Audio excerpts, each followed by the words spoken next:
All right, I'm here with Alice Reid, a member of the vestry, and you might wonder, why are we together? Well, she is part of the Migration Ministry Workgroup of St. Boniface. And recently, she attended something from the national level from the Episcopal Migration Ministry that led something called Virtual Advocacy Days. And this was on behalf of asylum seekers. But I'm here with Alice Reid. I wanted to ask her exactly about her joining the Migration Ministry Workgroup. And that was last February. Can you tell us a little bit about why you joined? Well, for a very long time, I was horrified at the way asylum seekers, refugees, and immigrants were being treated at the border, at the southern border. I found it absolutely horrific and repugnant. And the idea of separating children and parents and taking people who are asking for help and just being cruel to them, that is just unacceptable. Okay, so that's why you joined the Migration Ministry Workgroup. And then recently, you were part of the Asylum Virtual Advocacy Days. Yes. Tell me, what was that about and what did you take away from it?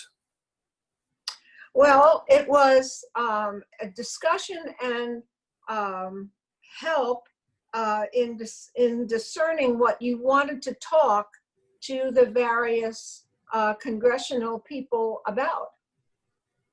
And I was working, I was working actually supposedly with two other people, but one person took ill and could not participate.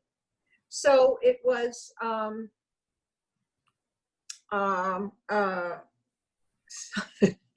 what's her name, Stanley Ray, who was with me.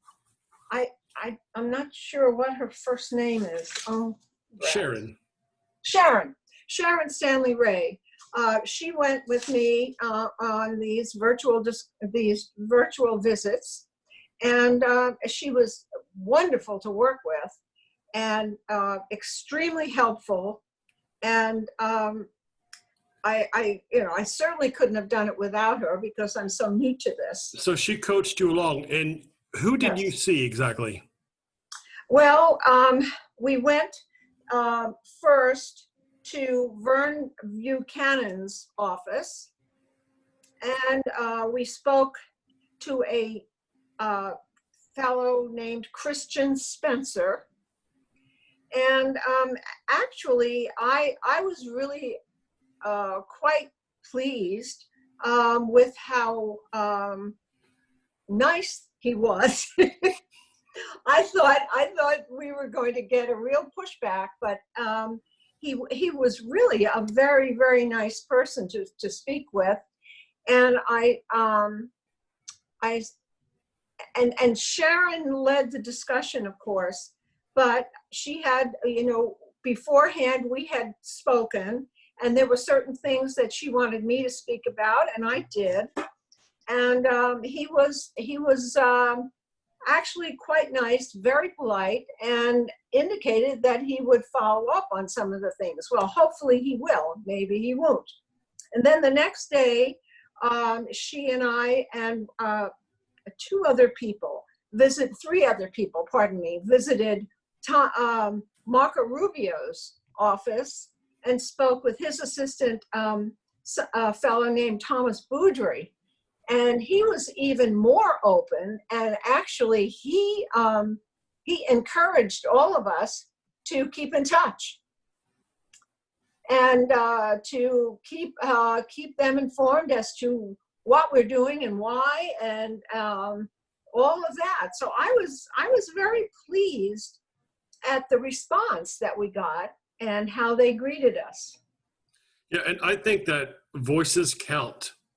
That when they get louder, they start listening more. And part of your work is part of that voice. So thank you for that. Can you tell tell us what are the next steps for this work? Well, mainly is following up with these two young men, and to keep track of what they're doing or not doing, for that matter, and keeping them accountable, and not necessarily keeping the young men accountable, but the men that they work for. Yes. Yeah. All right. Well, keep up the good fight, Alice. Thank and I'm you. glad that you are part of our migration ministry work group. And I know that there are specific laws that we want to be passed. This is probably an uphill battle, but things don't happen overnight. There are no quick solutions. Fights are for the long haul, and I'm glad to be part of it.